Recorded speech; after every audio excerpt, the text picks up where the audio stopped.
இன்றைக்கி பீர்க்கங்காய் பாசிப்பருப்பு கடையில் நம்ம பார்க்க போகிறோம். தேவையான பொருள் பீர்க்கங்காய், 1/2 தக்காளி, 4 சின்ன வெங்காயம், 4 பல் பூண்டு, தேவையான அளவு உப்பு, கொஞ்சம் பெருங்காயம், 2 வரமிளகா போட்டுட்டு தேவையான தண்ணி ஊற்றி குக்கரில் நீங்கள் நல்லா அதை மிக்ஸ் பண்ணி விட்டுட்டு ஒரு 2 விசில் விட்டு நம்ம எடுக்க போகிறோம்.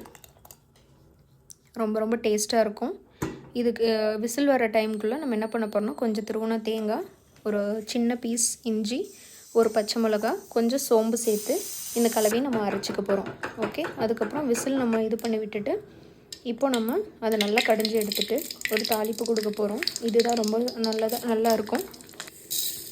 தேவையான எண்ணெய், கொஞ்சம் உளுத்தம்பருப்பு, கடுகு போட்டு நம்ம நல்லா தாளித்ததுக்கப்புறம் கொஞ்சம் சின்ன வெங்காயம், அதுக்கப்புறம் 2 கொத்து கருவேப்பிலை போட்டு நல்லா அதை மிக்ஸ் பண்ணி விட்டு வெங்காயம் நல்லா பொன்னிறமாக வந்ததுக்கப்புறம் இப்போது நம்ம அங்கே கரைஞ்சி வச்சுருந்த பீர்க்கங்காய் பாசிப்பருப்பு கடையில் எடுத்து இப்போ நம்ம இந்த தாளிப்பு கூட நம்ம சேர்த்துக்க போகிறோம்.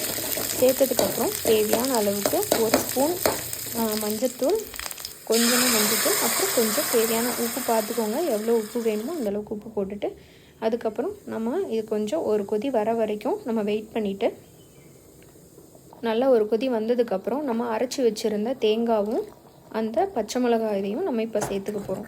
சேர்த்துட்டு நல்லா மிக்ஸ் பண்ணி விட்டுட்டு ஓகே, ஒரு 2 நிமிஷம் கொஞ்சம் கொதிக்கிற வரைக்கும் வெயிட் பண்ணணும்.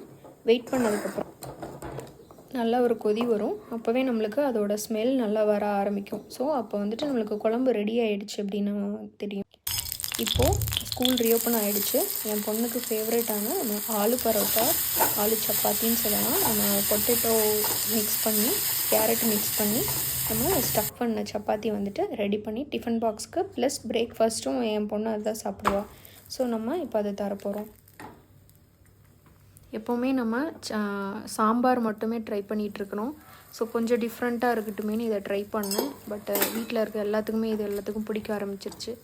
ஸோ ஆலு சப்பாத்தி, நம்ம இட்லி, தோசை ப்ளஸ் பூரி, அதுக்கப்புறம் ரைஸ்க்கு வந்துட்டு நீங்கள் கீ சேர்த்து இந்த குழம்பு கூட நெய் சேர்த்து சாப்பிட்டு பாருங்கள்.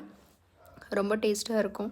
ப்ளஸ் ஒரு அப்பளம் வச்சு சாப்பிட்டு பாருங்கள் மத்தியானம் ரைஸ்க்கு.